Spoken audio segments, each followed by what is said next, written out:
Sorry, just a question. Is it 2 hours?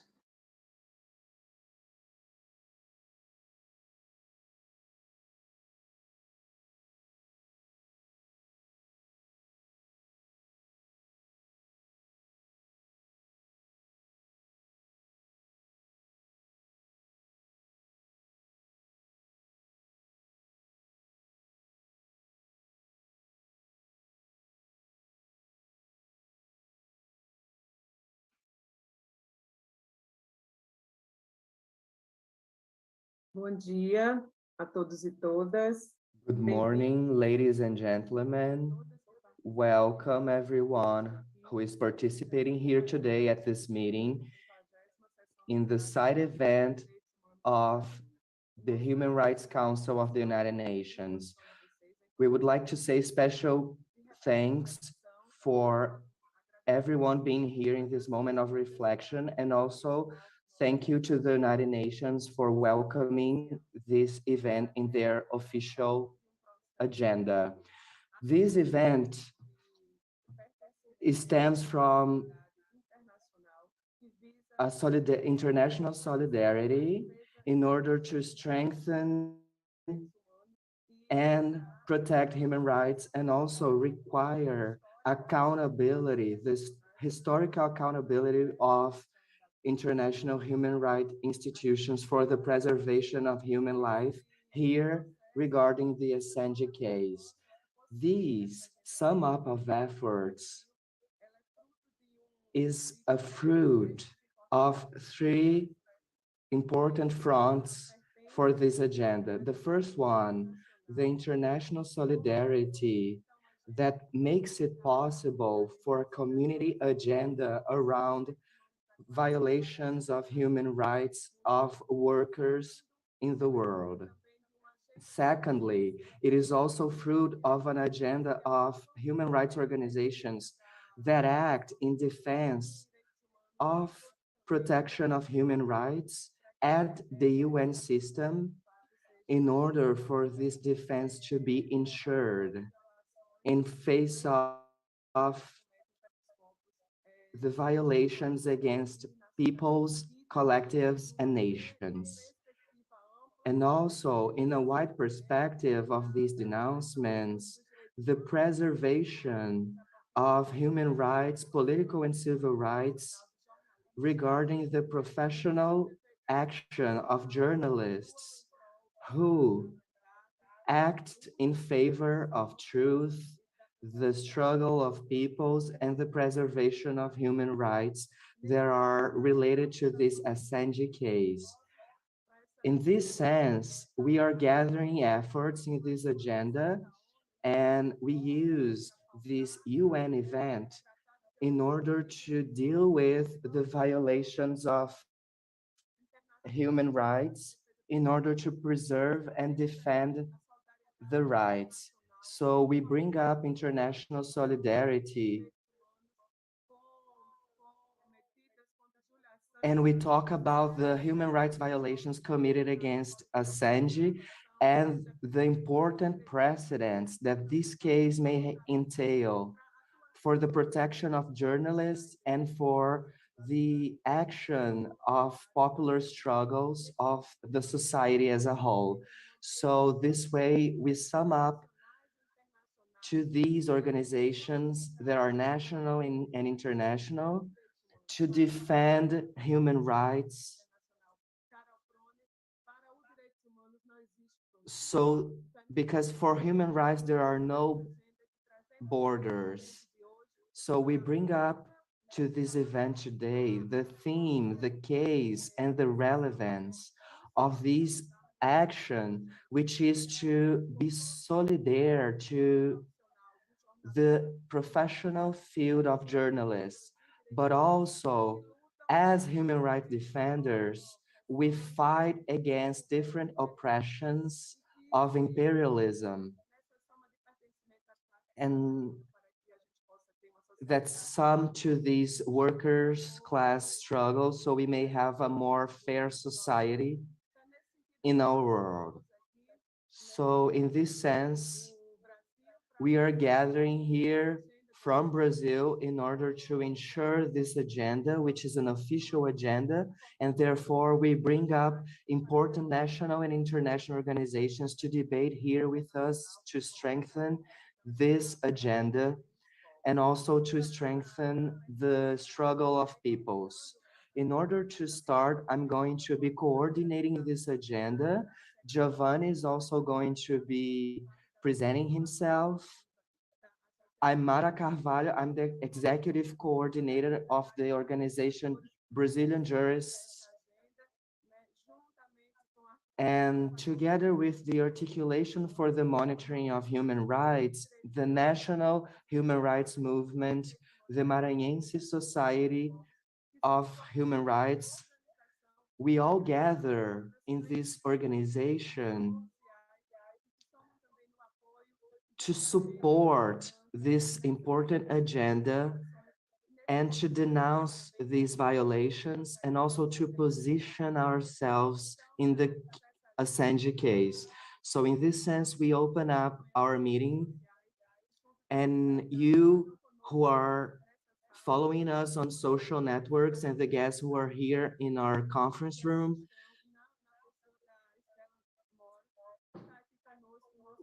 Stella Morse is here with us, so we have this hug of solidarity. We would like to share this important agenda, which is a hallmark of our international solidarity from Brazil, from Latin America and the Caribbean. So in order to start our agenda, I pass the floor to my colleague Giovanni, who is going to be coordinating the event here with us today. Thank you so much, Mara.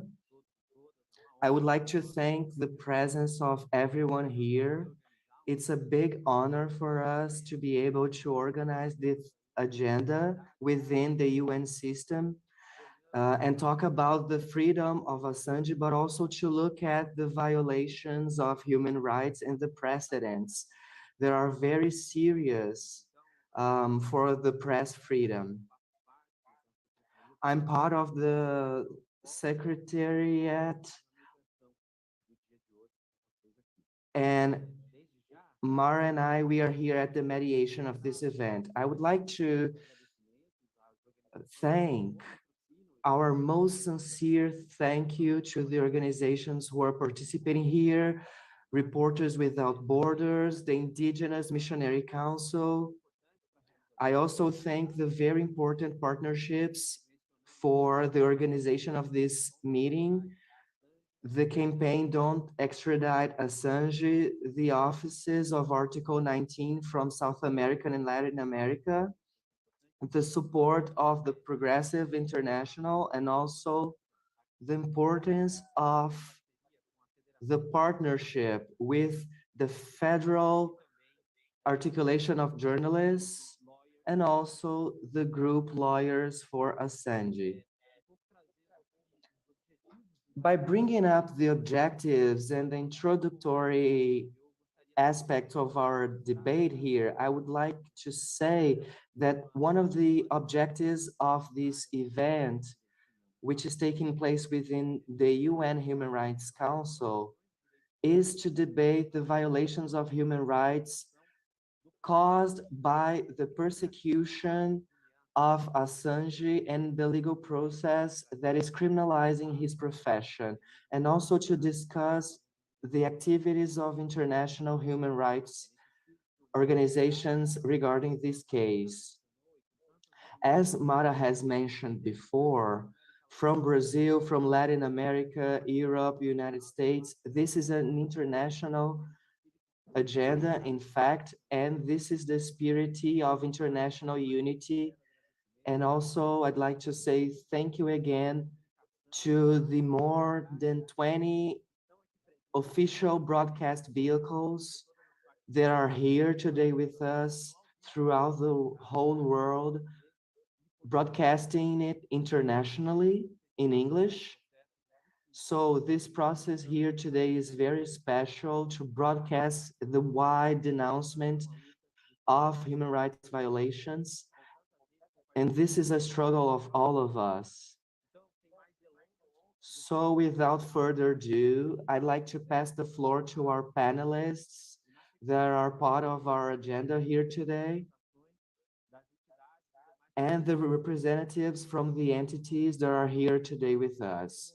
So therefore, in this first moment, we have the panelists that will have 20 minutes of intervention in order for us to start off the activity today and to understand what themes are implicated in the Assange case, why it is so important, and the precedent that it entails to international freedom. So first of all, I'd like to pass the floor to Stella Assange, who is a lawyer and wife of Julian Assange. Stella, it is a big honor for us to construct this agenda with you today. And we know that you're going to fight for his freedom everywhere in order to follow up this agenda and strengthen international agenda for the freedom of Assange. Welcome. Thank you. Thank you, everyone. Thank you for organizing this. It's incredibly important, especially in the auspices of the Human Rights Council, to have a side event to talk about Julian's case, because Julian's case affects the human rights system in so many different ways. The importance of the case for the implications for human rights cannot be overstated. And that's partly because to understand the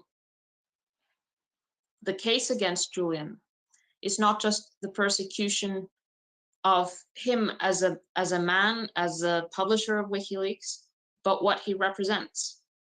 And what he represents, perhaps we should go back to the publication in 2010 of the Iraq war logs and the Afghan war logs, and the Guantanamo Bay files and the diplomatic cables, and the collateral murder video. The publications that he is today facing 175 years of prison over. Julian presented the Iraq war logs in Geneva. He participated in the Universal Periodic Review of the UN Human Rights Council, provided his expertise, having investigated the Iraq war logs. And in the press conference in Geneva, he called for reform. He said the publication, the WikiLeaks publication, so that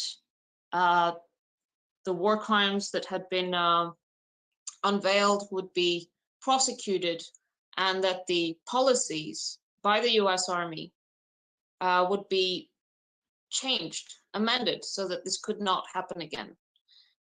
Julian has always been guided by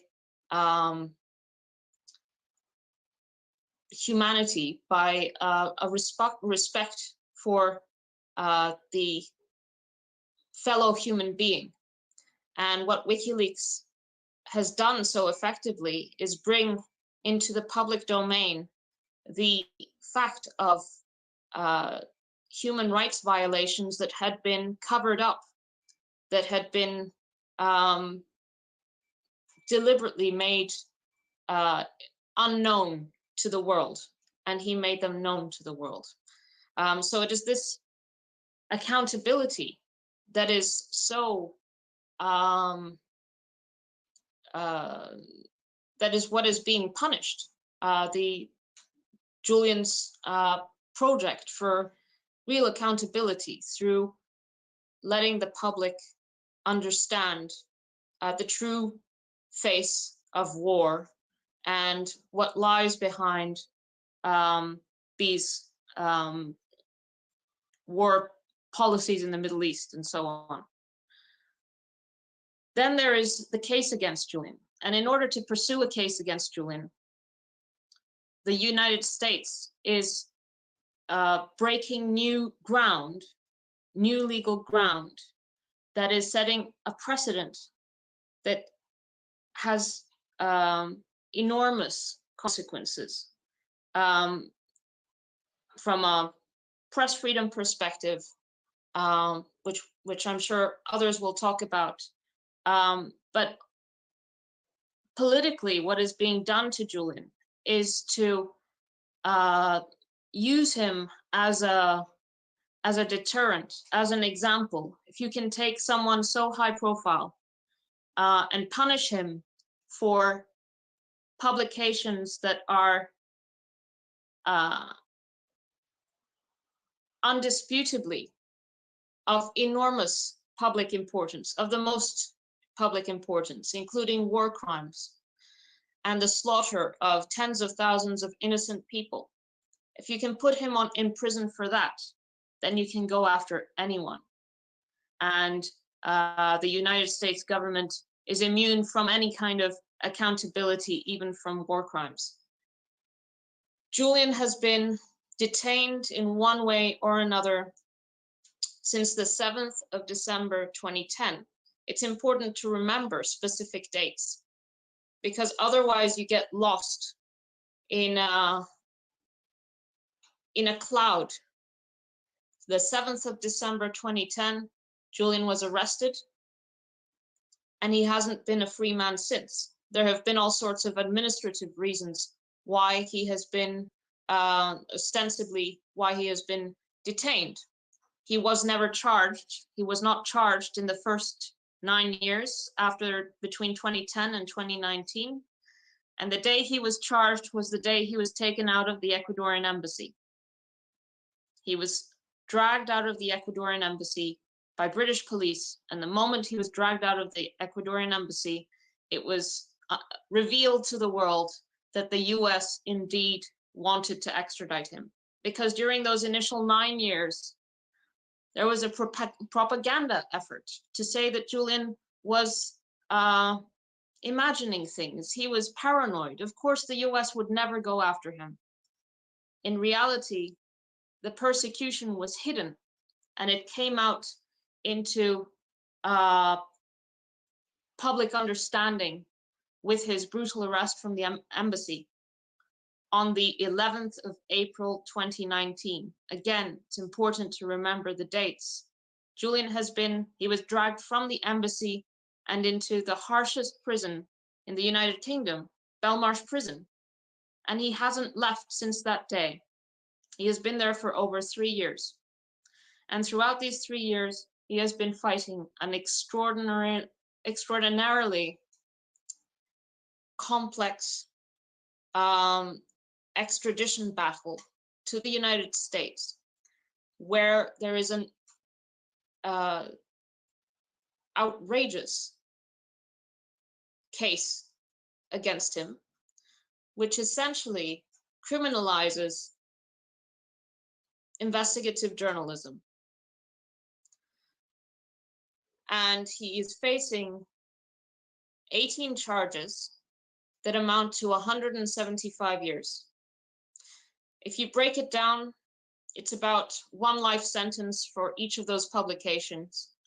The Afghanistan War Logs, 1 life sentence, the Iraq War Diaries, 1 life sentence, the Diplomatic Cables, also a life sentence, the Guantanamo Bay Files, another life sentence, and the Collateral murder video publication, another life sentence. That is what he faces. The case in itself is completely deranged, insane. And I'm sure others will speak to that. But what I can speak to is how Julian's been coping. And as any person, as any human being in his situation, he's not coping very well. In fact, he's suffering profoundly. And for every day that passes, his suffering becomes more profound. The extradition process itself has taken years.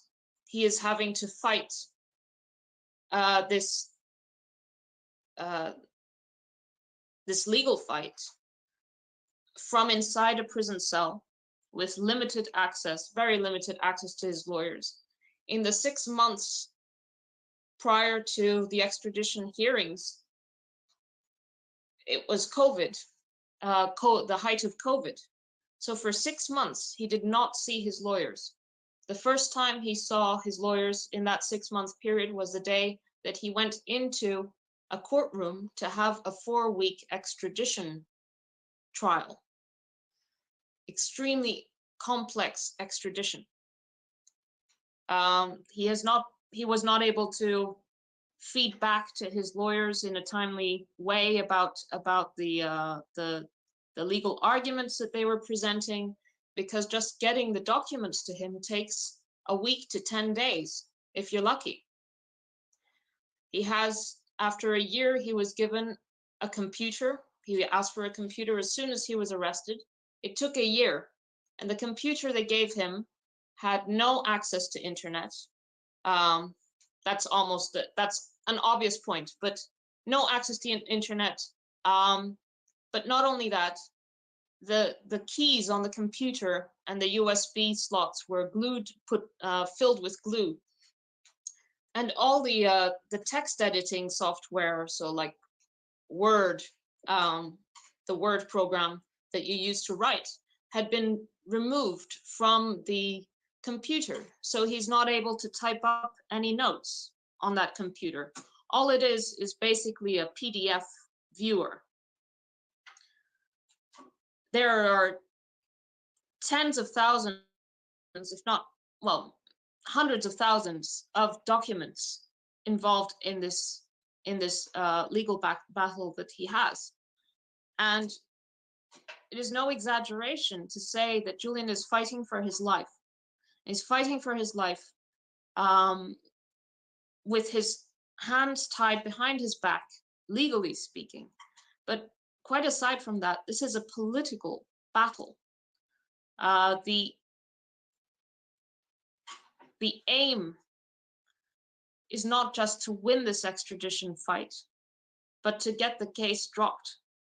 And the fact is that it is achievable, because during the Obama administration, you'll remember these publications that Julian is indicted over, the 175-year sentence that he now faces, concern publications about Iraq and Afghanistan that were published in 2010 during the Obama era.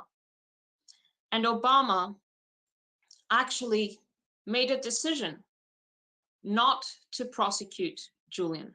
He made a positive decision that it was not right to prosecute Julian for these publications, because to do so would have such a grave effect on press freedom.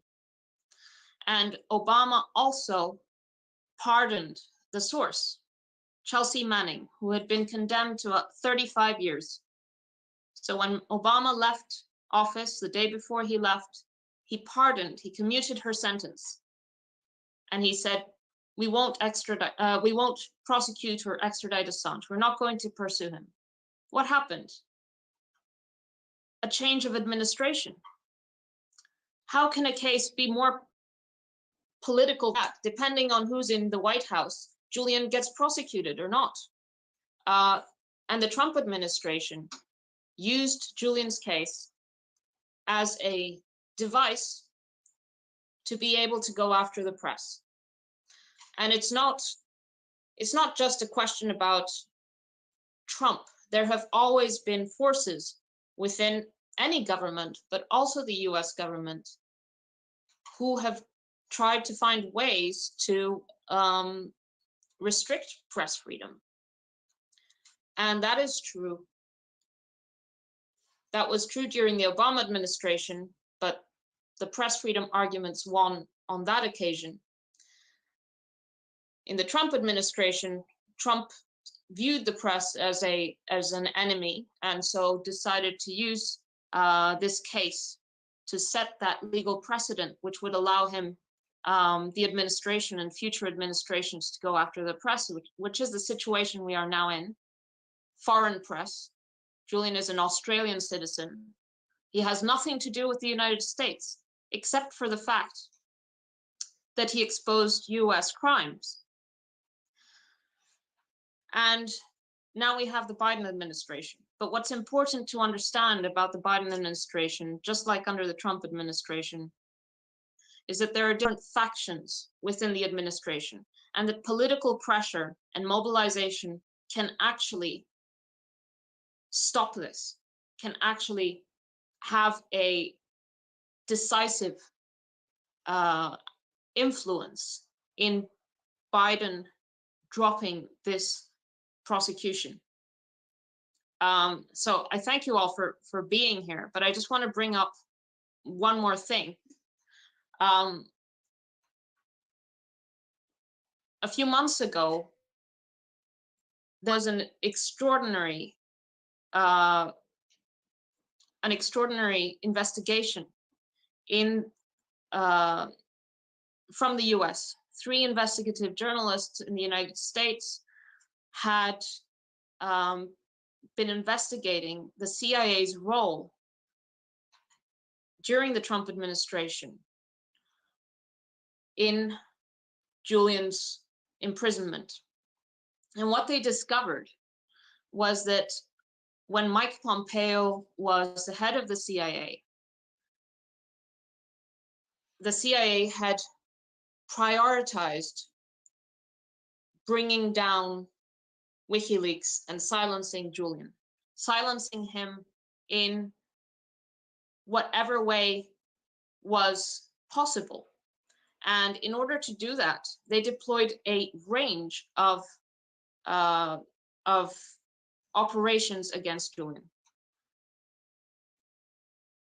The operations ranged from planting false stories inside the media, inside the mainstream media, to attempt to reduce his reputation, because they knew that going into this case, this is a political case, and it is the public's perception of this case that will determine the outcome, basically. So the war on his character and on his reputation was full on from certainly during Pompeo's directorship of the CIA. And you had false stories planted in Ecuador, in the United States, in the United Kingdom, and also re-reported around the world. And perhaps the biggest story was a front page story by The Guardian, which has been, everyone now acknowledges, was a fabrication about Julian meeting with Trump's campaign manager, Paul Manafort. It is now an example of journalistic of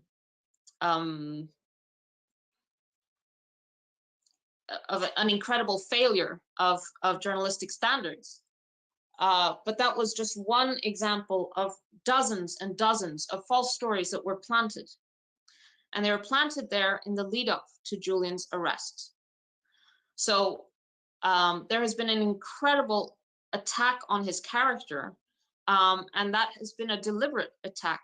But quite apart from this aspect of the CIA's operation to bring down WikiLeaks and silence Julian, the CIA even planned to poison Julian and abduct him from the embassy, to rendition him, like the CIA in renditions flights during the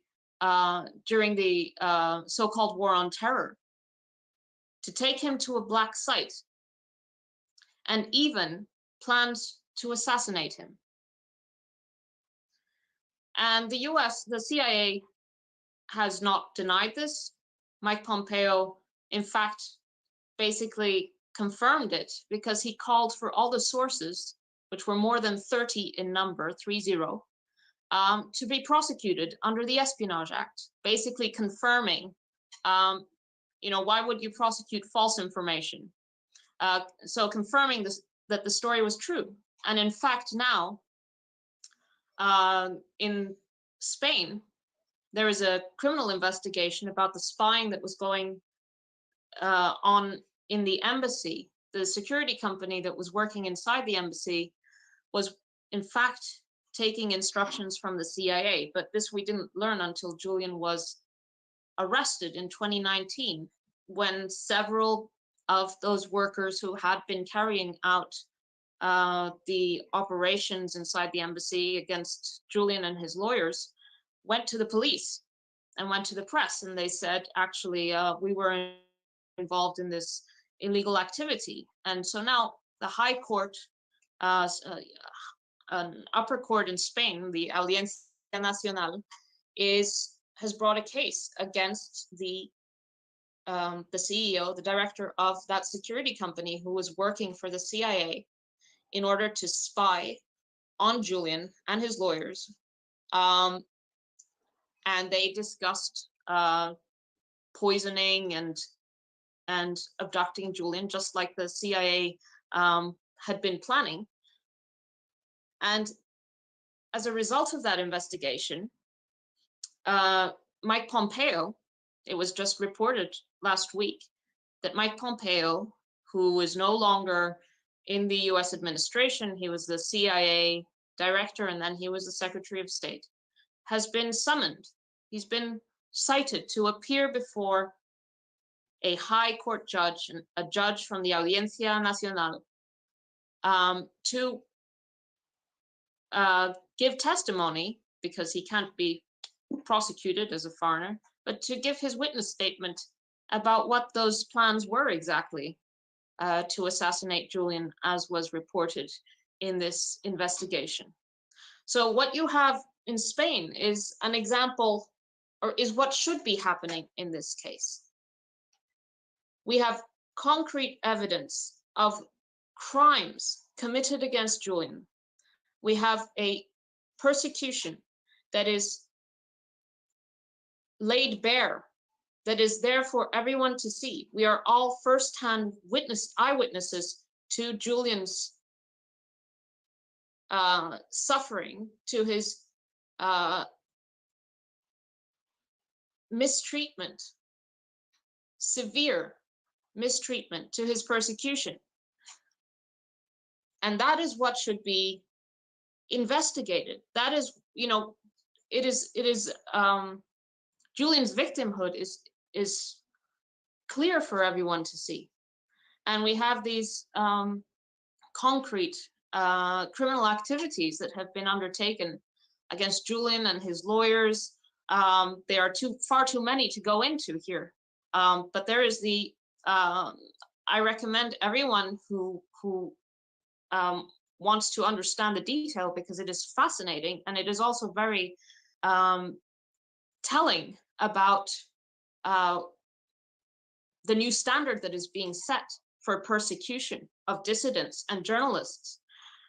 To read the book by the former Special Rapporteur on Torture, Niels Meltzer. He was a Special Rapporteur on Torture until a couple of months ago, and he wrote an entire book about the persecution of Julian. And he wrote it after he had been asked to look into the case. Initially, he was reticent because he, by his own admission, had been influenced by the propaganda. But once he started looking into it, after a second request, he started looking into it, he scratched the surface, and everything just came into light. And it is such an important book, Niels Meltzer, The Trial of Julian Assange, A Story of Persecution. Thank you.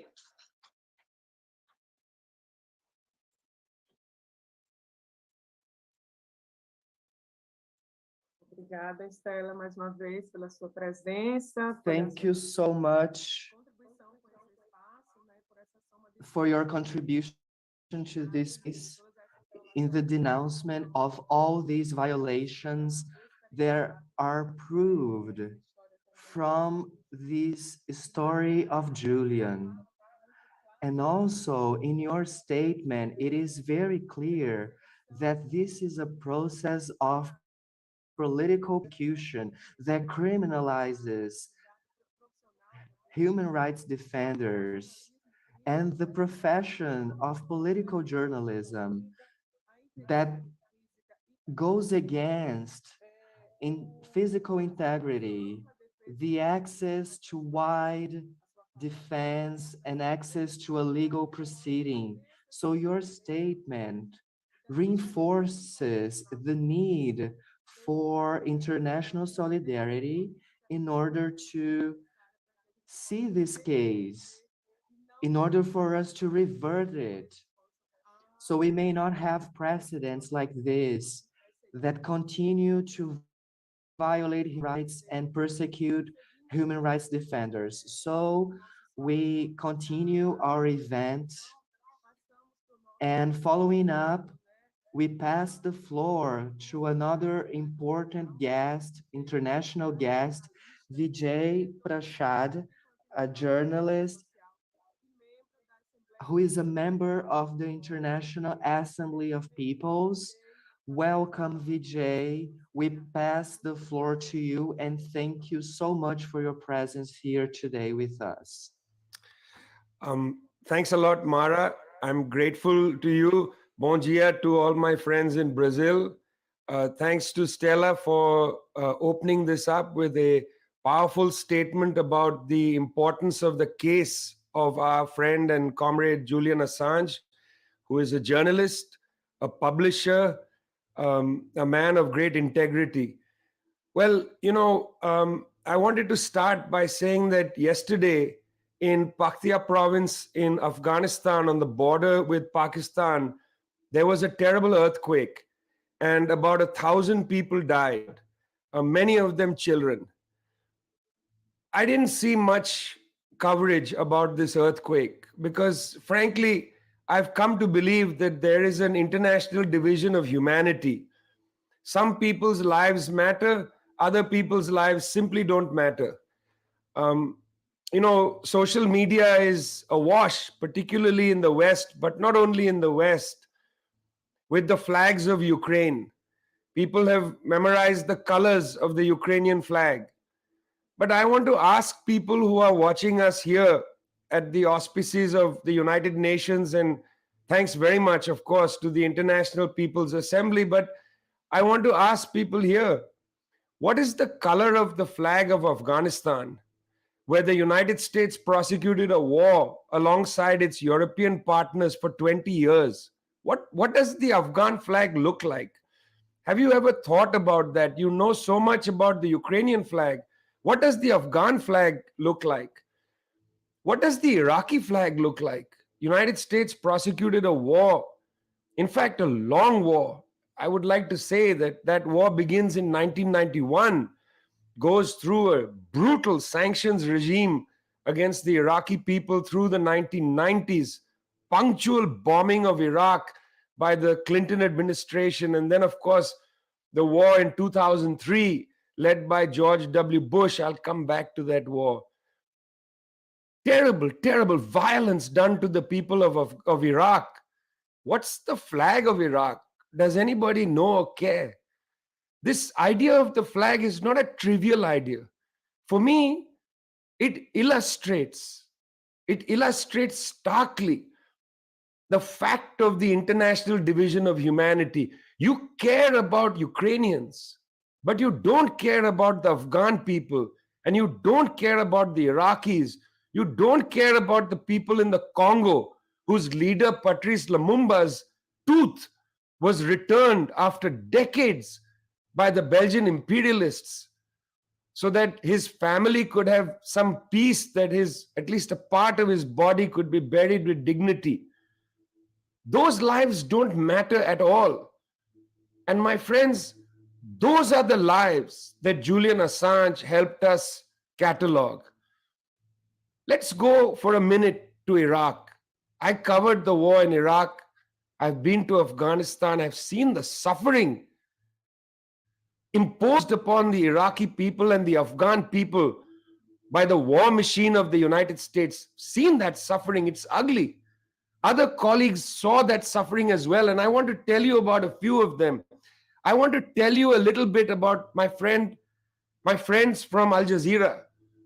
Tariq Ayub, for instance, who was reporting the war in Iraq on the 8th of April 2003, standing in the Palestine Hotel when a US Abrams tank, US military Abrams tank, pulled up before the Palestine Hotel. The tank lifted its turret.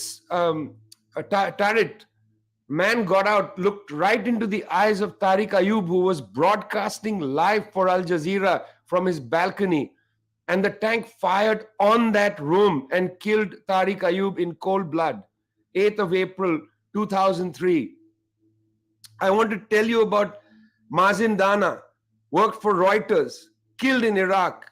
Again, by whom? Not by chance, not by an accident, but by the war that the United States imposed on that country. A great Palestinian journalist, Mazin Dana, worked for Reuters, killed in Iraq. Khalid Hassan, another Palestinian journalist, worked occasionally for the New York Times, killed in Iraq. Two Palestinian, great journalists, terrific people, killed in Iraq. Shifa Zikri Abraham, a Kurdish journalist, worked for Rudao News, killed in Iraq. Why were they killed? They were reporting an ugly, brutal war. Most recently, we saw our friend from Al Jazeera, Shireen Abu Akleh, shot to death, murdered, assassinated, in fact, assassinated in Jenin. She was there to report, well known to the Israeli authorities, what she was doing. She was there to report on an Israeli action in Jenin. Assassinated. Initially, they said, oh, she was killed in friendly fire. Then they had to admit, no, the Israelis killed her, assassinated. And then when her body was brought to be buried in Jerusalem, in occupied Jerusalem, the Israeli forces attacked the people carrying her coffin. These are my friends and colleagues, my journalists. These are the people who've been trying to break through that international division of humanity to bring the truth to people about the ugliness of the wars. If Chelsea Manning had not downloaded that information, if she had not conveyed that information to a remarkable website built by WikiLeaks, if Julian Assange, as the publisher of WikiLeaks, had not taken that information, uploaded it with the greatest care onto the website, shared it with newspapers around the world, including The Guardian and the New York Times, come back to them in a minute. If Chelsea had not done that, if WikiLeaks had not done that, if Julian had not done that, we would not have known, we would not have conclusively known what happened on the 12th of July, 2007. You see, we already knew what happened on the 12th of July, 2007. We already knew that US Apache helicopters opened fire in New Baghdad city. We already knew that Saeed Chimag, Namir Noor el-Din and others had been killed. We already knew that their bodies were there. They had been shot at from the air by a US Apache helicopter. We already knew from David Finkel's book, The Good Soldier. We already knew from that book that this had happened. In fact, David Finkel says in his book that there was a video from the US military of that incident. But the United States refused to release the video and kept saying there's no video. No, there was, they said, hostile fire at the Apache helicopters, which is why the helicopters opened fire on Namir, on Saeed and others. In fact, one of the most important things that Chelsea Manning found and what she passed on to the WikiLeaks organization was that video, which was then released in full as Collateral Murder. That video shows us conclusively that there was no hostile fire against the Apache helicopters. It shows conclusively the attitudes of the US pilots callously shooting at journalists, one of whom, Namir, carrying a telephoto lens, a camera which they said, oh, that's a gun, looked nothing like a gun even to an untrained eye. Namir worked for Reuters. Saeed was his driver. They were shot to death. And then Saleh Mutashar brought his van, a civilian brought his van because he wanted to take the injured to the hospital. Those pilots and gunners on the Apache helicopters fired at that van, killed Saleh Mutashar, injured his 2 children at that time, Sajjad, age 10, Doha, age 5. The missile went right through the front of their van, a civilian van picking up injured people, injured civilians, injured journalists. Because of the release of collateral murder, soldiers who had come onto the scene of that atrocity came out and spoke now freely, saying, yes, this is what we saw. 2 children at the back of that van, blinded by the attack by the US forces. It is this that Julian Assange and the WikiLeaks organization showed. They showed a series of war crimes against people who are not thought about in the West as human beings. They are not thought about as human beings because of the International Division of Humanity. That was an illegal war. United Nations Secretary General Kofi Annan in 2004 called it an illegal war. If it was an illegal war, why is nobody from that war being prosecuted? Why is George W. Bush not in the dock? Why are they not being looked at? Tony Blair. Why is Tony Blair not sitting in Belmarsh prison? Those who prosecuted an illegal war are going scot-free. Those who prosecuted an illegal war are not facing anything. But the legal journalists, Tariq Ayub killed Julian Assange facing extradition. Illegal war makers are free. Legal journalists are either dead or in prison. That's the scandal that we face today. And the New York Times, the Guardian, these newspapers which partnered with the WikiLeaks organization to release that information have been lying about this case over the past 10 years at least. Stella mentioned the Guardian running a fabricated story. The Guardian, which partnered with the WikiLeaks organization to release the State Department cables. I wrote about those cables from the moment of their release. I wrote about the collateral murder video, went to New Baghdad City, walked the streets where the Apache helicopter had fired. We covered the story because we knew this is an important story to break the veil around the International Division of Humanity. Now, these publications, scandalously, spokespersons of the CIA in many ways, not able to speak the truth about what's happening to journalists. We stand for the freedom of the press. You know, nowadays, freedom of the press has come to mean the freedom to buy and sell newspapers and to buy and sell television stations. Freedom of the press has come to mean freedom to lie about events, freedom to not report events properly. That's what the freedom of the press has come to mean. We don't support that kind of freedom. We stand for the freedom of the press, for the freedom to report the truth. I want to end by saying to you, this is a very emotional story for me.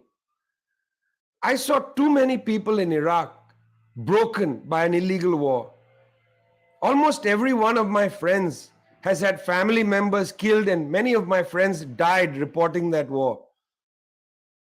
That war is gone from public consciousness. Julian Assange, the WikiLeaks organization, not only lifted that war out of the lies, but they helped many of us tell the truth in order to give some comfort to the survivors of that ugly war. Give comfort to the family of Tariq Yaqub. Give comfort to the family of Dana Mazen and others. That's why we must fight to prevent the extradition of Julian Assange from the dungeon of Belmarsh prison to the outrageous so-called justice system in the United States. Free Assange is not just a hashtag. Free Assange is the key for us to fight for our kind of free press. Thanks a lot.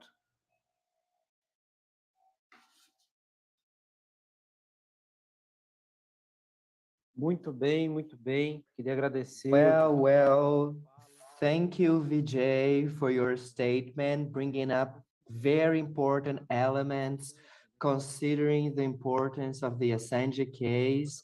And we call out the attention that we know the colors of the Ukraine flag, but we don't know the colors of the Afghanistan and the Iraqi flags.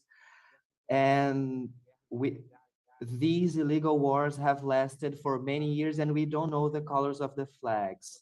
So this contributes a lot for us to understand the importance of Assange's work, the WikiLeaks platform, and to understand why many people want to silence his voice, why they're trying to silence freedom of press and these illegal wars.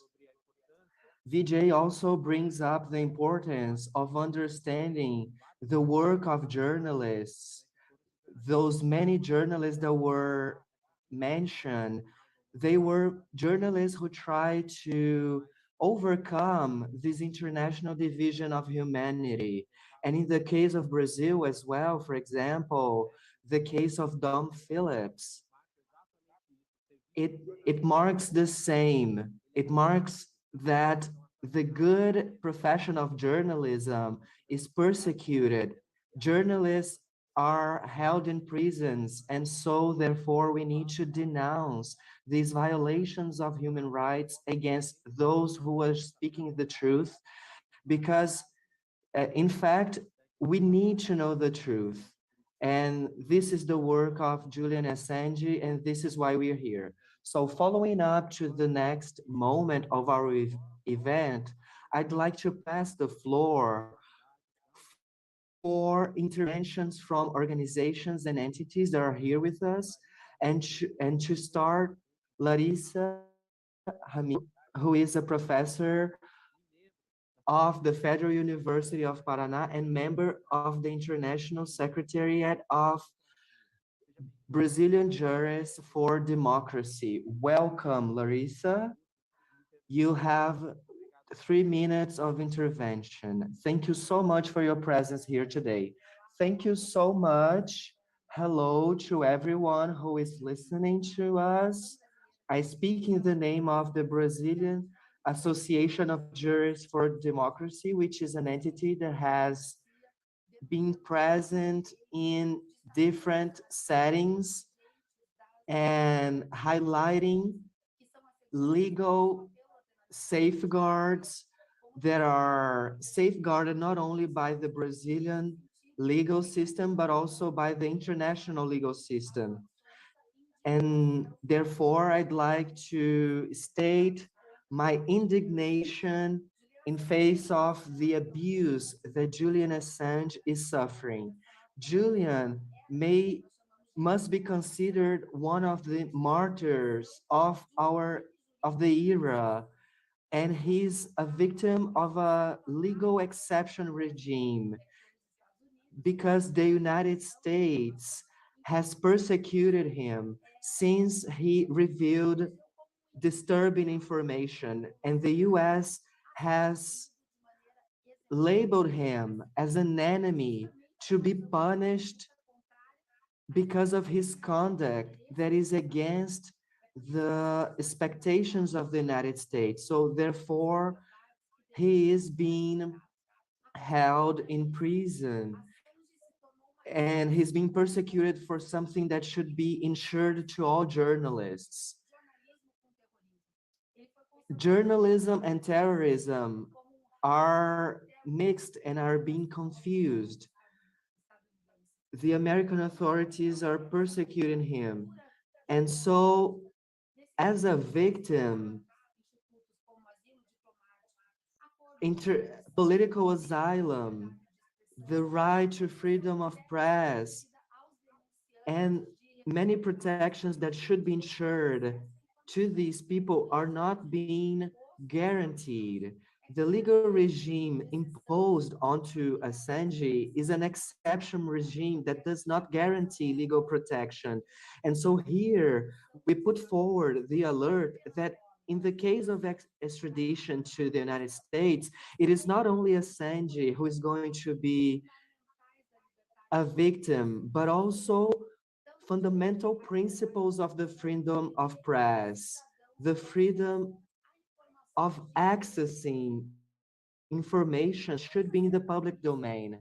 And in addition, we have the serious fact that the extradition of Assange would have a big impact to silence others that would have the courage that he had to disclose information that could compromise the reputation of institutions, because we know already that the international realm of information is already being attacked by the United States and other countries.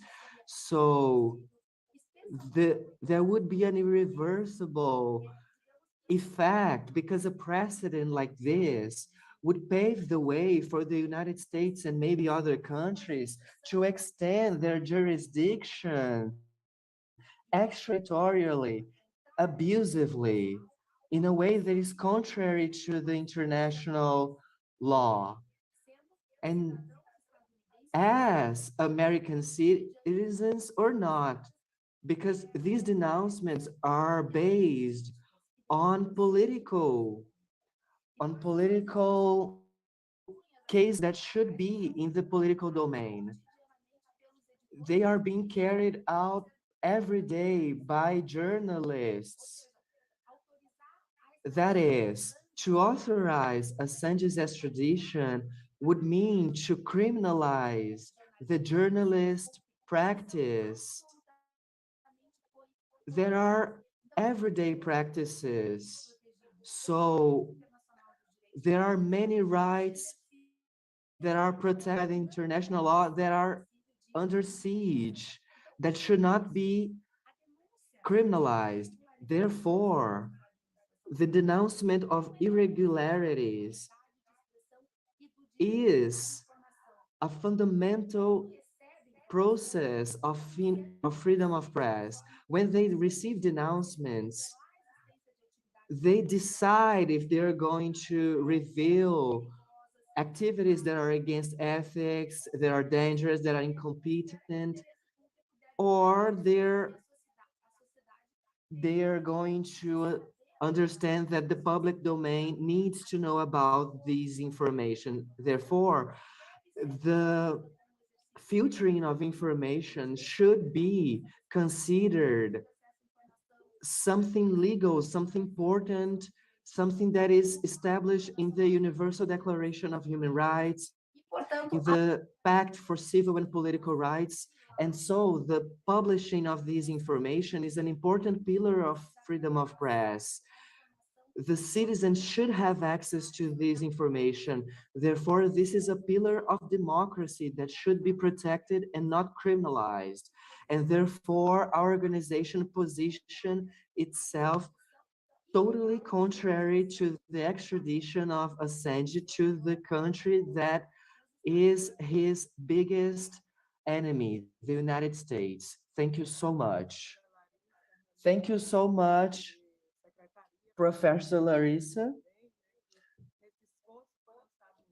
And in this effort, we have the book Assange Freedom Confiscated that brings up all these elements so that we may have this debate, this legal debate to expose the illegalities, the irregularities of his persecution at the level of the international law, at the level of international treaties. So now we pass the floor to Juliana Lainez, a Peruvian and president of the International Federation of Journalists. It is a A big welcome to you. Very good day to all those who are following us from Brazil. A hug in solidarity, especially to Stella and everyone who's watching. I want to start by saying that being a journalist is not a crime. Doing journalism is not a crime. And we have to repeat that in every language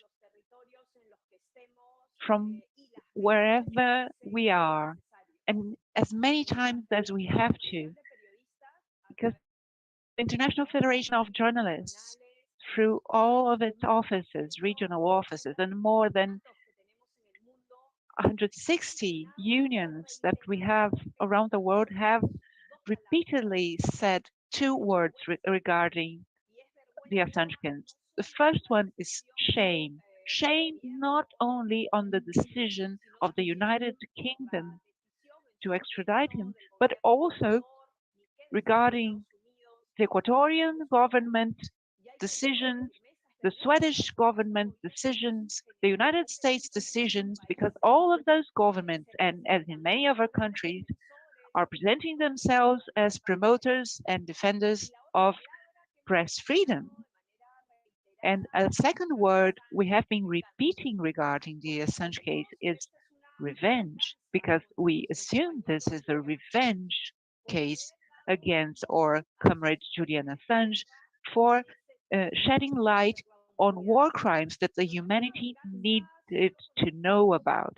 Not only revenge against Assange, also revenge against all journalists around the world. This is an effort, a direct action to send a message to journalists that they should not be showing what is hidden. What they're doing personally to Julian Assange, well, that may not be reverted, but now what they are saying to us, this message they are saying, is saying that revealing war crimes as professionals is something that puts us in risk to being killed or to be put in prison. And this message being sent to journalists is terrible, because it does not regard only our collectivist professionals, but also is a message against the right of knowing the truth. This puts a very difficult obstacle to journalism, but also it does harm to our democracies. The International Federation of Journalists, we have been repeating, this is not a case on the interest of journalists. It's not only about press freedom, not only something that should be in the interest of social and organizations and popular movements. This is a case that should be in the interest of every citizen in the world. No citizen could be silent in front of what is happening to Julian Assange. And I want to repeat again and put a focus there. Our comrade Assange is being victim of one of the strongest campaigns of misinformation we have ever seen. And that campaign has a very specific purpose, which is breaking the network of solidarity that has been built around him.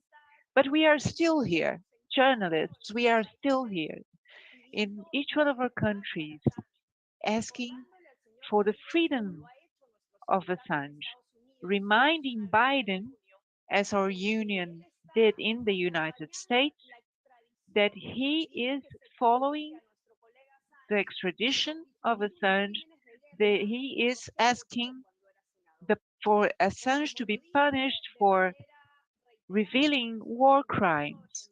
And our union in Brazil, the National Federation of Journalists in Brazil, they have repeated too that this is a clear case of criminalization of journalism.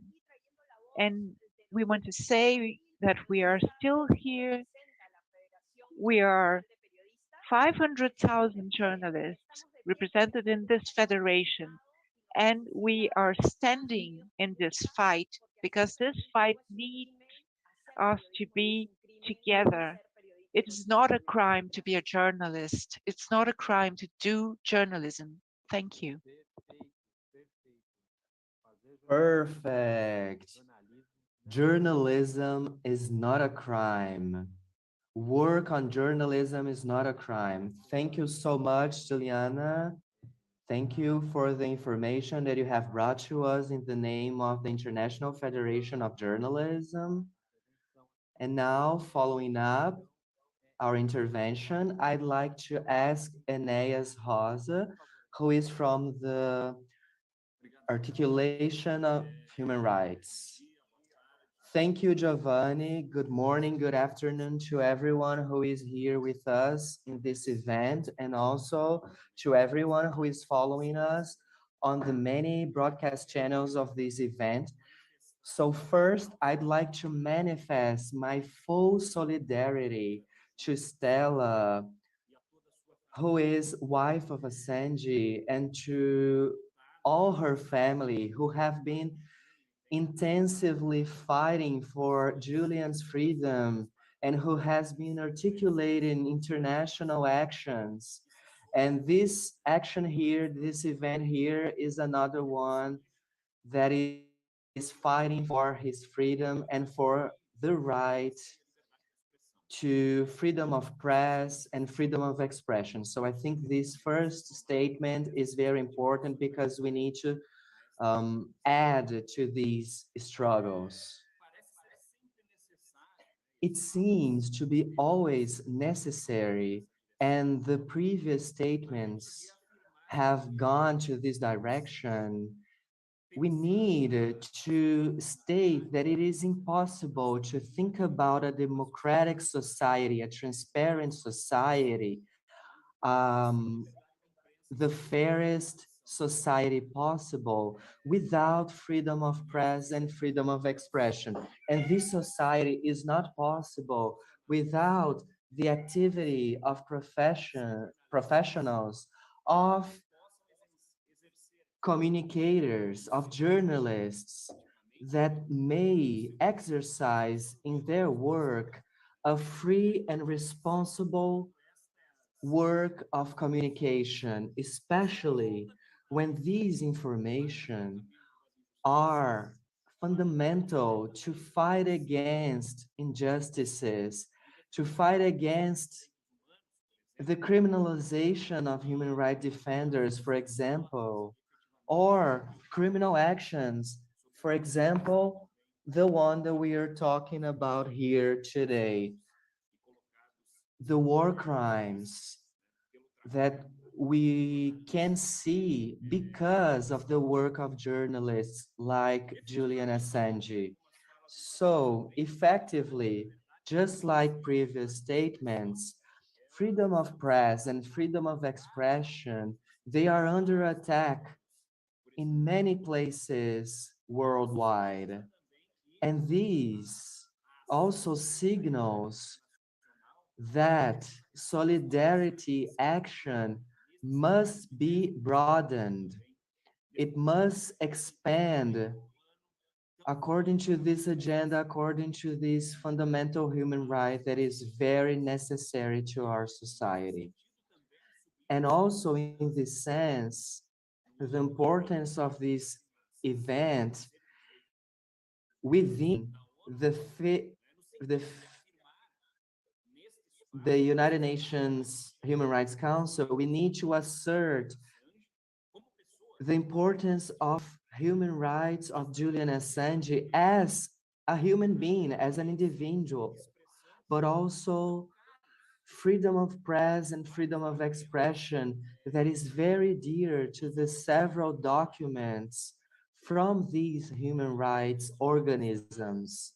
So it is very important to state here that the former special rapporteur on torture, against torture, Rapporteur Nelzer, who has finished his mandate at the end of March, he has already stated very concretely about Julian Assange and the conditions of psychological torture that he has been going through systematically throughout this whole period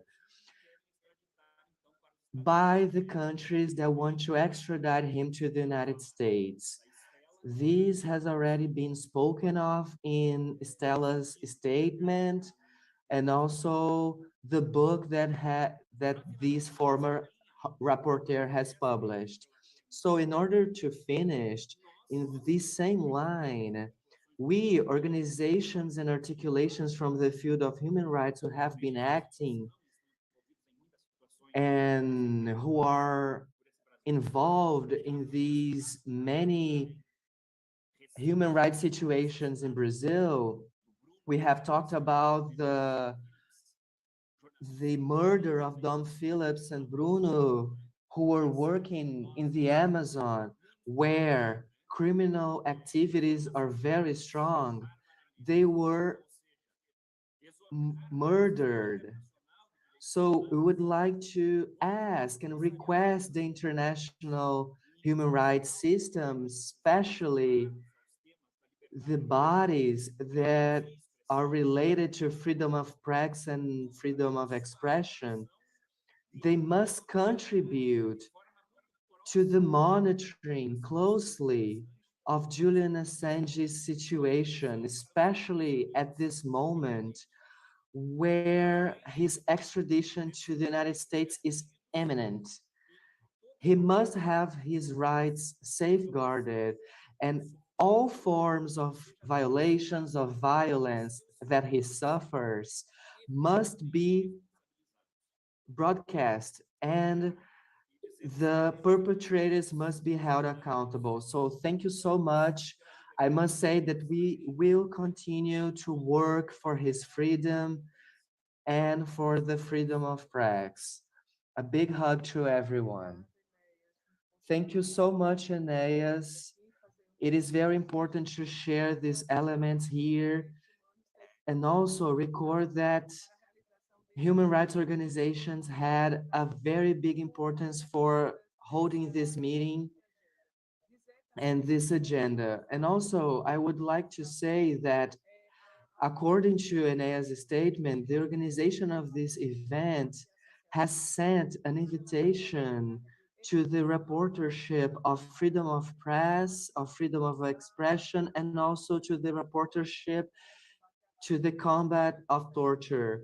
They are in a process of transition, and so they couldn't be present at this event, but I'd like to highlight that we are having this articulation with the UN system, and this is not going to be the only agenda. We are going to broaden this agenda with other rapporteurs. So in order to continue our agenda, our event, I pass the floor to Rebecca from Reporters Without Borders. Rebecca, welcome. Very proud to co-sponsor. Now is a more important moment than ever for international solidarity and support in this case. So this comes at a very important moment, and I hope that the member states possibly watching from Geneva or other parts of the world take this very seriously indeed. I'm joining from London, where, of course, last week we had the shameful decision by the Home Office when Home Secretary Priti Patel signed the extradition order. Unfortunately, that was not a surprise to us, but it was extremely disappointing. That brought 3 years of legal proceedings to a close, but it also marks this last point that the Home Office could have taken a political decision to put this to a stop. Of course, it was a political decision of the Home Office 3 years ago, in fact, in July 2019, to greenlight the US extradition request in the first place, which is why it became a matter for the UK courts. So now we're at a crossroads again. We hope that the UK courts can still act in the name of justice and take a stand for press freedom where the UK government has failed. But we fear that that may not be the case. This is very clearly a political case, and I think it's time to acknowledge that more openly and treat it as such. At Reporters Without Borders, we fully believe that Julian Assange was targeted for his contributions to journalism. The publication by WikiLeaks of these thousands, hundreds of thousands of leaked classified documents was in the public interest. As other speakers have noted, they exposed war crimes, human rights abuses, other atrocious acts by the US and other governments that we would not, as the public, have known. These are stories in our interest. And again, it has informed scores of reporting around the world. There are still stories being published today on the basis of information from these leaks. If Julian Assange is extradited to the United States, 17 of the 18 counts that he's facing there are under the Espionage Act. The Espionage Act lacks a public interest defense. That means that Julian Assange or any other publisher, journalist, or source that faces such a case in the US cannot defend themselves on the basis of this action, because of course it was in the public interest, but the court cannot consider that as a defense in this case. He is facing possibly 175 years in prison, the rest of his life, and we have serious concerns about his well-being. His state of mental health is well documented. We heard ample evidence in the extradition proceedings here in the UK about the serious risks that he faces. Despite the US diplomatic, he's extremely likely to be held in conditions of extreme isolation, removed from his support network that he at least has here in the UK, although he should not be detained in Belmarsh prison here either. We are seriously concerned. And so when we say it's a possible matter of life or death, if he is extradited, that is not an exaggeration. So there are many reasons for the need for action today. I think too often we have seen other states afraid to take, at least publicly, a strong position on this case, possibly because of the states that are behind this. Of course, it's the US government behind the case and the UK enabling it. These are countries that are not meant to have political prisoners. They are meant to stand for press freedom, for human rights. But I think we all know if such an act, if such a case was taking part somewhere else in the world, I think there would be a very different approach by many states involved. It is time to call this case what it is. We thought the offer by Mexico just 2 days ago was very courageous, of course, very publicly calling on the Biden administration to pardon Assange and offering asylum if he is able to get to Mexico safely. But how that path would even happen at the moment is unclear. He's still detained. We call again for this case to be closed. Of course, it can continue here in the UK courts. It could go to Strasbourg. There are other legal options to be pursued. But at any point, the Biden administration could simply close this case, drop the charges, put an end to this more than decade-long persecution of a publisher for publishing information in the public interest. Until the US government closes this case, it will always serve as a thorn in the side of this administration, of any subsequent administrations that continue it. It's time for the US to do what it says to others, to lead by example, close this case. You can't undo the past 11 years of persecution here, but we can do the right thing going forward. So that is our call. It's time to bring this to a close. And to the UK government as well, he should not be detained here. He should be released. He should not spend a single day longer in Belmarsh prison. So we are committed to this campaign. Here in the UK, we have monitored the entire extradition proceedings. We will continue to monitor any further legal proceedings. And this case remains one of our key global priority campaigns, in fact, because of the serious implications it has for journalism and press freedom around the world. This case will have already had a chilling effect, particularly on national security reporting over the past decade. We will never know what stories have already not been told because of what Julian Assange has gone through already. But if the US is successful in extraditing him and prosecuting him there, and if he does jail time in the US, a very distinct chilling effect will be created going forward. It will draw a clear line as to what can and cannot be reported, and seriously impact national security reporting in particular going forward. So thanks again to the organizers, and we are with you in this campaign. And I hope that others will be inspired today to speak out, including those member states who may be in attendance.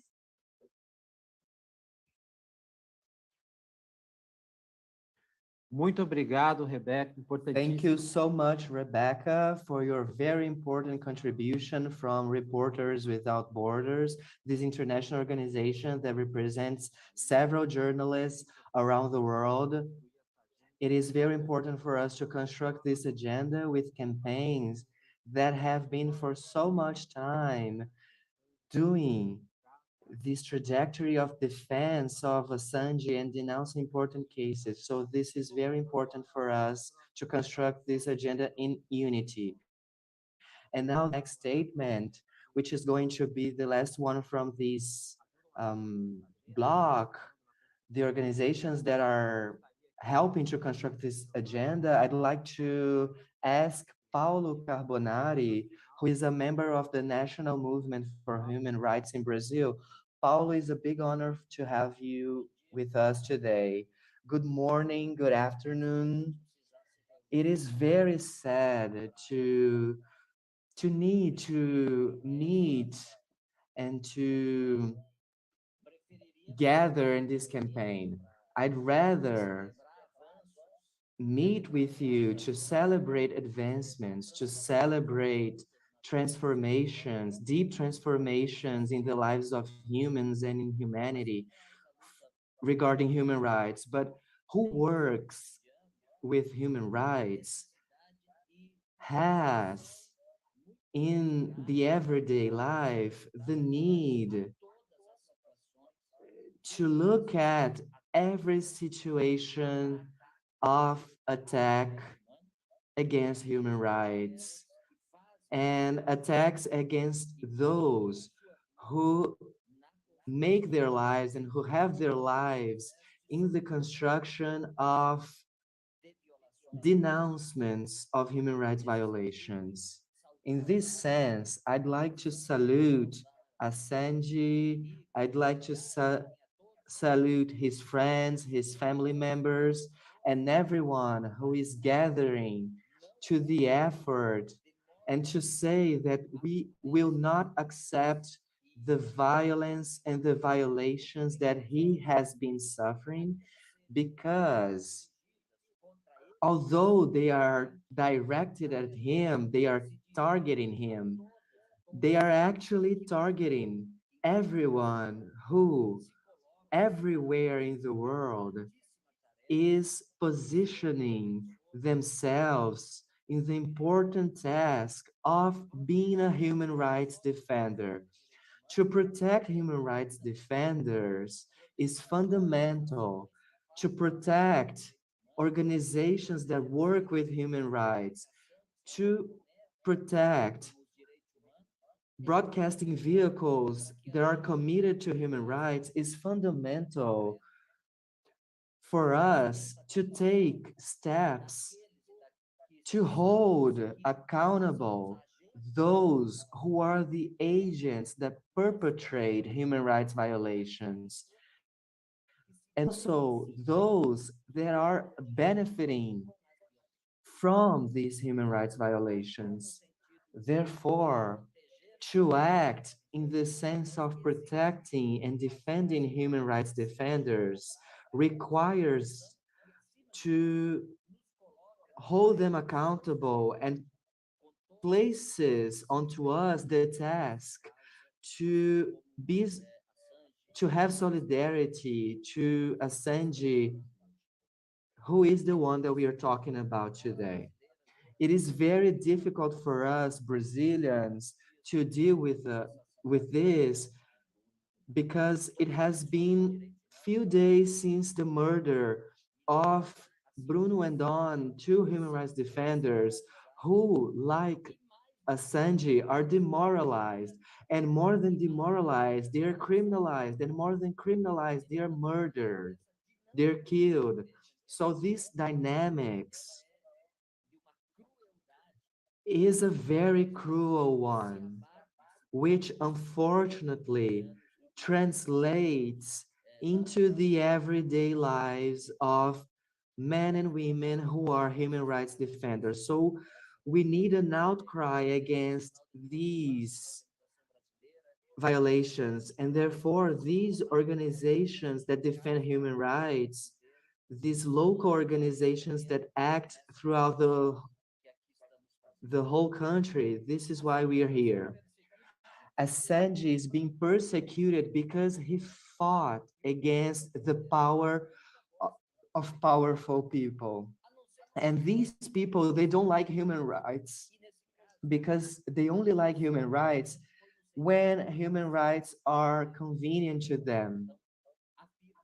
So therefore, we are denouncing and we are reaffirming human rights, because to reaffirm human rights is to reaffirm the struggle power against everyone who uses this power to manipulate, to control, and especially to invisibilize human rights and the action of men and women who are human rights defenders.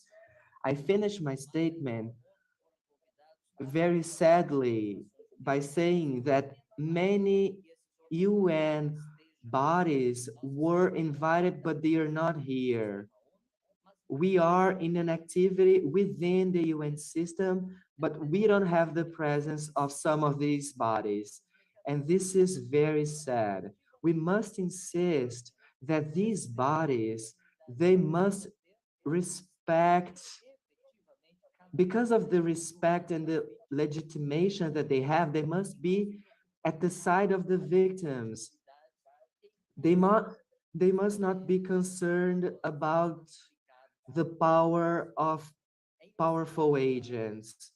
It is unacceptable that we have here the participation of the UN High Commissioner for Human Rights, that we don't have here the participation of special rapporteurs, that we don't have here the participation of representatives from people responsible for treaties,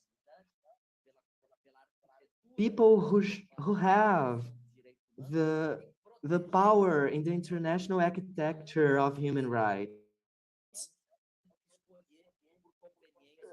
They must not choose by convenience who they're going to protect, who they're going to manifest in favor of. So I have this statement here, I provide this statement here, and I say that we are going to continue to insist that these bodies must continue to work and to finish our solidarity to Stella and to all of those who are at the front of this process. And I record here the fundamental importance that we must continue to bring value to the work of human rights defenders, out of which journalists, because their work is a work of defense of human rights. So a big salute to journalists, to Assange, freedom to Assange, and also to the necessity of remedy, of reparation to all these injustices that have been committed against him.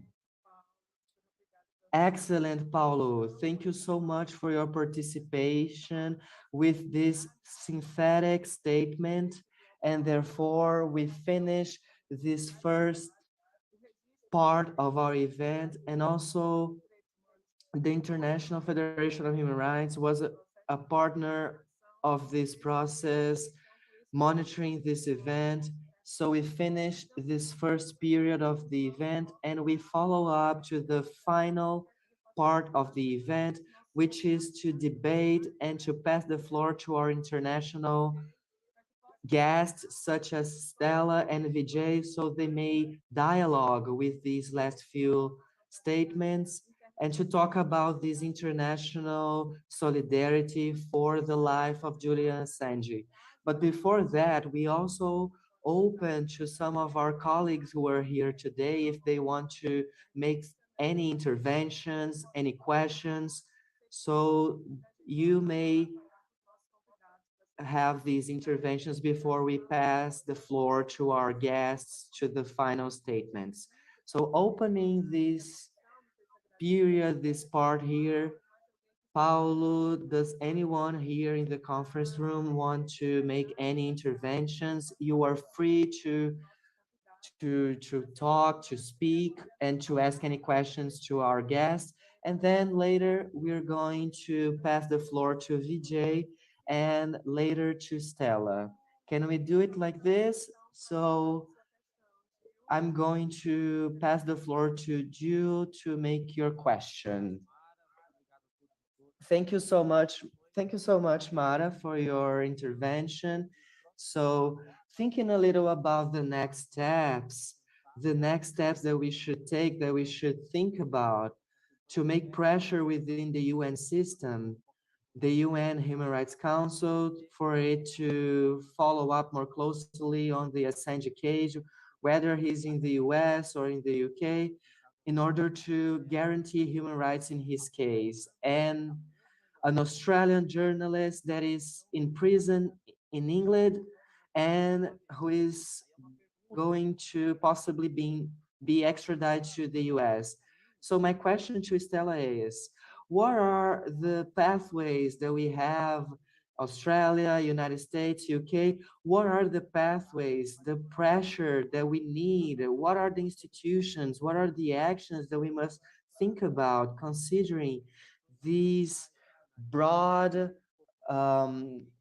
organizations and movements and human rights that are engaged in this? How can we go forward together to follow this pressure? What is the pathway that we must take? What is the next step that we must take? And also, I'd like to highlight here that in a few weeks, we'll have the birthday of Julian Assange. So this would be a gift for him to follow up with this campaign and to follow up with this campaign, with this solidarity campaign, to continue this work with many people around the world. What is the pathway that we must take? What is the path that we must take with this agenda? Thank you. That's a very good question. And Você já pressure. queria responder? Já queria dialogar, Estela? Nós Oh, iríamos sorry. passar na sequência, mas se você Stella, if prefere... you already want to answer, you can go on. Otherwise, we're going to hear other questions before you. Ok, então passamos para a Estela dialogar com as intervenções, com as perguntas. So to Stella to answer the questions.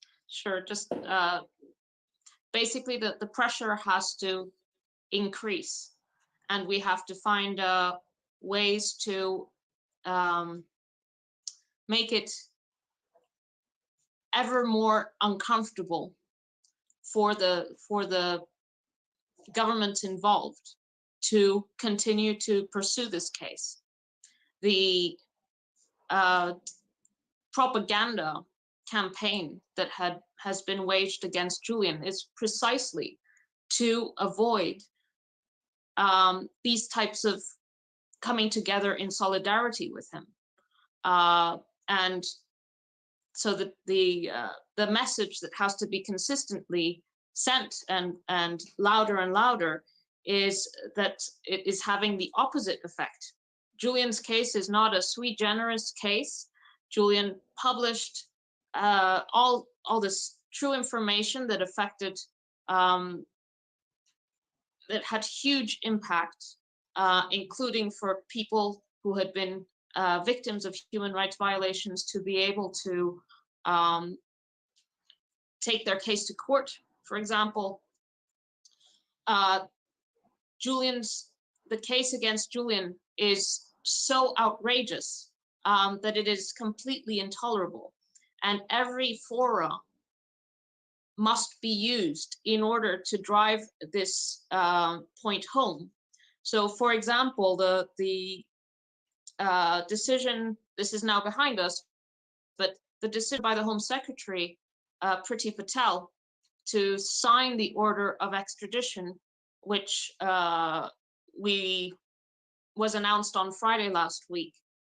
In the lead up to that, there was 2,000 journalists had written to Priti Patel to say, do not extradite Julian because of the implications this has for our work. And that is a petition that has been organized from, it's a global petition from arranged by, initiated by a journalist in Geneva. And I encourage all the journalists and journalist organizations to encourage their members to sign up to this. There are 2,000 signatories. Let's make it grow. The website is Journalists Stand Up for Assange. I'll send it in the chat.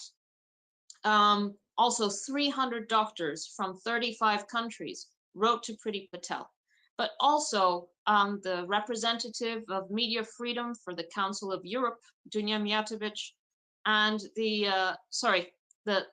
Dunja Mijatovic is a human rights commissioner for the Council of Europe, and the representative of media freedom for the OSCE. These are, and also privately many others, but these are the public ones. So it's incredibly demoralizing for the UK government, for the people who work inside these institutions, to see 2,000 journalists write to them and say, don't do this because it harms our media freedom, our press freedoms, when the UK is trying to pretend like it is a big defender of press freedom. And this kind of pressure, even if it doesn't have a direct effect on the decision of the Home Secretary, she signed off on the extradition, it has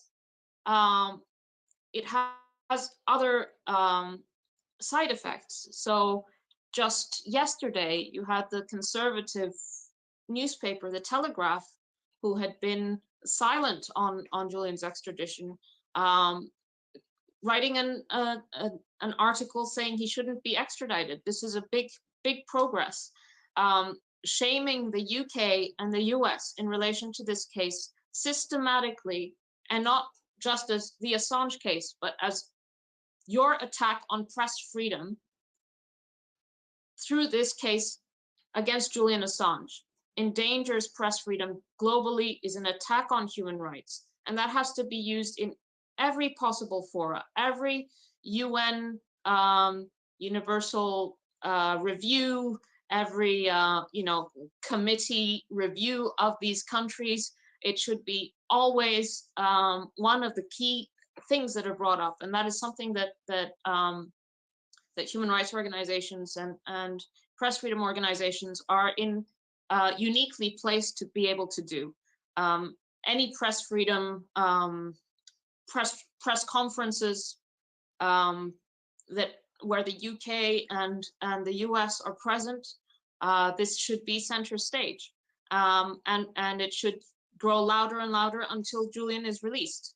That is the equation. What is more burdensome for these countries, to extradite Julian or not to extradite Julian? And it has to be more burdensome for them to extradite Julian.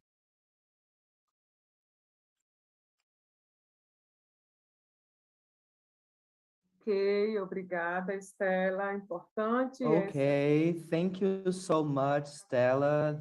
This synthesis is very important. This convergence of solidarity actions to fight for everything that we work for, to preserve his life, for everyone who works with human rights. So we thank you again. May you receive our warm hug from South America and the Caribbean.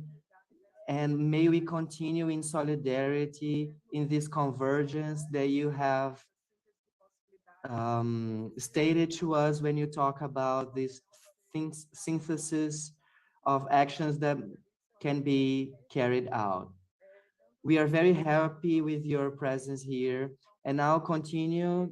We are in our final moments. I'm going to pass the floor to Vijay so he may have his final statement and talk about all the challenges that have been placed here today in this virtual agenda. Vijay, please. It's been a very powerful few hours. Rebecca had mentioned what the government of Mexico had said yesterday. It's important to point out the president of Mexico, Andrés Manuel López Obrador, has said that the persecution of Julian Assange is an embarrassment. He used the word embarrassment. Andrés Manuel has a representative in the Human Rights Council. Mexico has a seat in the council in this period.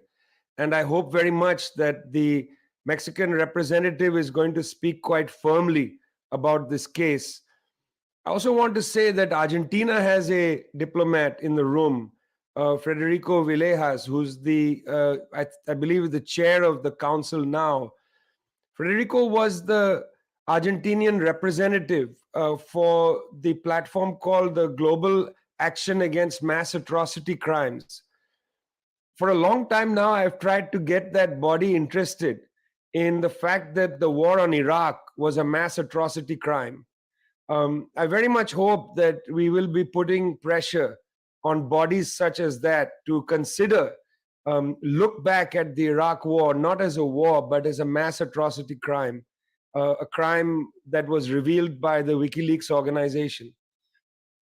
I'm happy to be here partly because I'm happy to be part of the International People's Assembly, which is a platform of over 200 political and social movements from South America all the way out to Asia.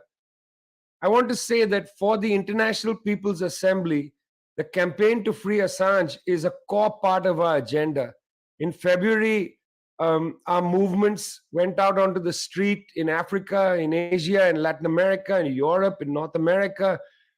Every single continent, our movements are out on the street to call for freedom for Assange, to call for the establishment of the integrity of journalism. For the International People's Assembly, the Assange case is fundamental because it brings together two parts of our agenda.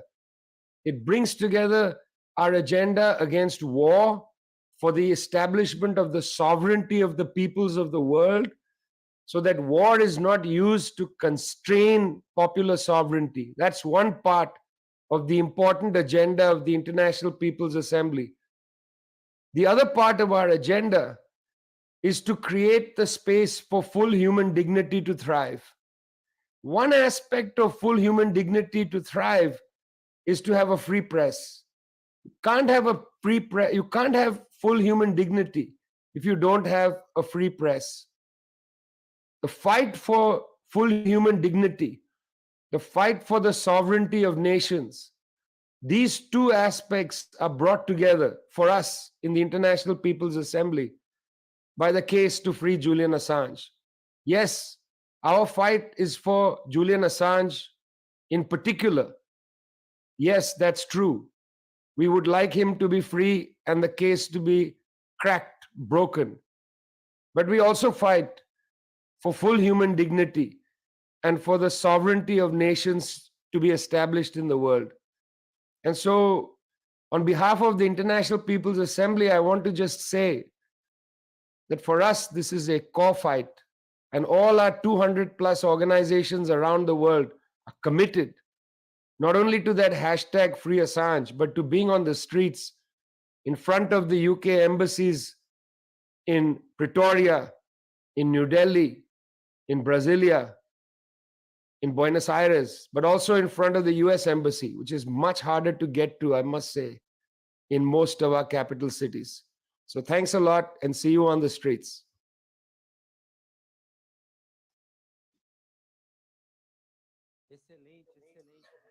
Excellent, Vijay. Thank you so much for your statement from the International People's Assembly. So we reinforce this strategy of strongly defending Assange in the streets, in parliaments, in international institutions. We understand that all these fronts are fundamental for his freedom. We have been releasing letters to embassies, to consulates, and this meeting at the UN Human Rights Council is another effort of ours that we have been doing, articulation with artists, parliamentarians, activists. We are searching, just like you said, Stella, to coordinate and to unify the efforts to strengthen this agenda from many international organizations and institutions that have been working for so long time for his freedom. So we are gathering all these efforts in order to be stronger and to, in fact, may be able to release Assange and work for the sovereignty of peoples who are being attacked every day by this machine. As peoples of the world, we must not accept these attacks, and we are going to make this strong defense of peoples to know the truth. So in order to finish here, I would also like to make a very special thank you to our technology team who has gathered here today in this meeting, and also to the interpreters, Julia and Rafa, who are here with us and who made it possible for us to understand ourselves, and the people who are watching us everywhere in the world. Also the work from Sheila, Marcela at the communications team, and all the others who are here today with us, who are not visible, but who have worked a lot during these last few days in order to organize and to hold this meeting. Without you, this wouldn't be possible. Thank you so much. On our part, also, we would like to thank for the possibility of sharing the organization, the International People's Assembly in this agenda, and to reiterate once again the articulation for the monitoring of human rights, the Maranhense Society of Human Rights, and all the organizations who supported this event. I'd like also to register the contribution of Paulo Arantes, Sara, and DCM who have gathered with us. So we register here this, and also the whole network who has worked with us, the many broadcast organizations who have transmitted this event, and to everyone who follows this agenda, who is working for the life and for the freedom of Assange, but not only him, but every human rights defender who has been criminalized. So in this sense, in this spirit, we finish this event and we call everyone to continue this action, this pathway, and to continue with this solidarity as the working class in the construction of a free process and of a free and egalitarian society. So good morning and good afternoon to everyone.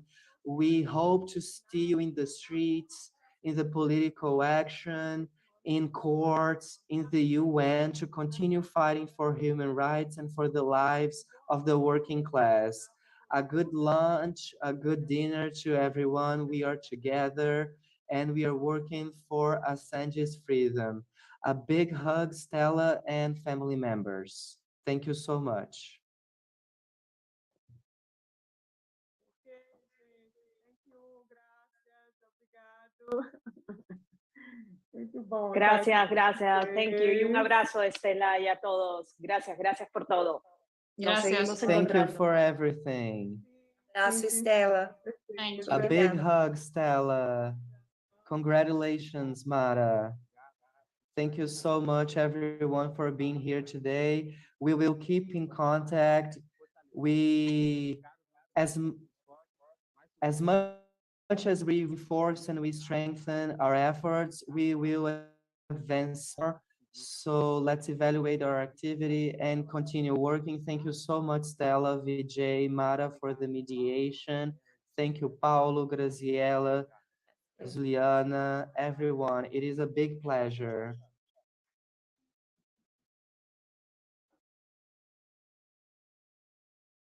Muito bom. A Sheila está aí? Tá. Vou fazer uma conversa com o VJ aqui também para a gente avaliar. So let's have a conversation with Vijay. What do you think? If Stella wants to stay here with us, we're going to make a little assessment. You are very welcome to be here with us in order for us to think about the next steps we are going to take.